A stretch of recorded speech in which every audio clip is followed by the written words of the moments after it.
Mas como evitar que um apagão volte a acontecer? O sistema de energia brasileiro é eficiente num caso de emergência, como o de ontem. Nós estamos aqui no estúdio para nos ajudar, inclusive, a analisar toda essa situação. Não é o professor engenheiro elétrico Iaro, lá da Unicamp. Professor, boa tarde. Boa tarde. Então vamos lá, depois da situação de ontem, que análise o senhor poderia fazer para nós o sistema de energia hoje no Brasil? É um sistema eficiente, professor? Sem dúvida. Veja, todo projeto de engenharia tem risco, todo. É impossível fazer qualquer coisa. Agora, aqui é escolher um equilíbrio entre risco e custo. Se a gente quiser diminuir o risco, o custo aumenta. Porque é um custo mais alto o sistema que nós temos hoje de energia elétrica? Não, é o custo que foi, digamos, foi escolhido. Então, eu vou pegar o caso aí que estão dizendo que foi um vendaval. Tá. Então, uma torre de transmissão é projetada para suportar um certo nível de vento e tem um certo custo. Se o engenheiro que tiver a especificação que é para dobrar, digamos, ela foi projetada para 100 km por hora de vento. Se ele não é para 200, ela vai sair mais cara.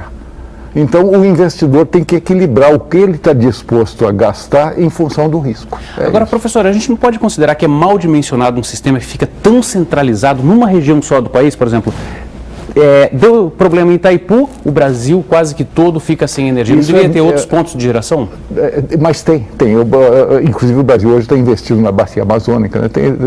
A geração ela é predominante aqui no Centro-Sul porque os rios brasileiros são predominantes aqui. O Brasil opera com geração hidroelétrica, então a geração é feita onde tem queda d'água. Agora, professor, a gente pode dizer que há uma sobrecarga? Porque impressiona um pouco uma situação como essa de apagão acontecer depois das 10 horas da noite, né? Quando a utilização é menor, né? Isso para mim deixa claro que não foi sobrecarga, foi um evento acidental. Por exemplo, essa explicação que saiu aí, que é um vendaval, ela é perfeitamente plausível.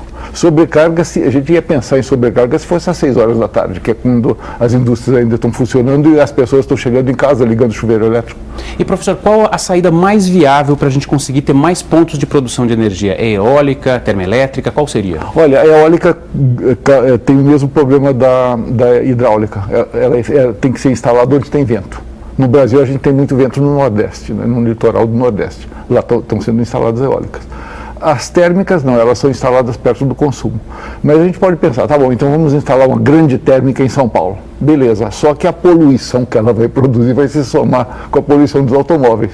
Então, veja, tudo é um balanço custo-benefício. É necessário ter um equilíbrio maior, por exemplo, não deixar muito centralizado em um tipo só? Porque mesmo a questão do vento está dizendo que tem concentrado numa região específica do Brasil.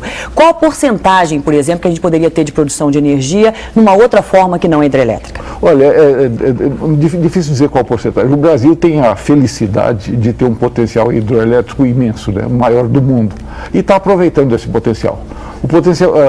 Quando a gente compara o custo, energia hidroelétrica com energia térmica, por exemplo, a hidroelétrica custa caro para construir, é mais cara que a térmica, mas aí o funcionamento dela é muito mais barato porque ela não gasta combustível. A térmica está o tempo todo botando gasolina, né, senão...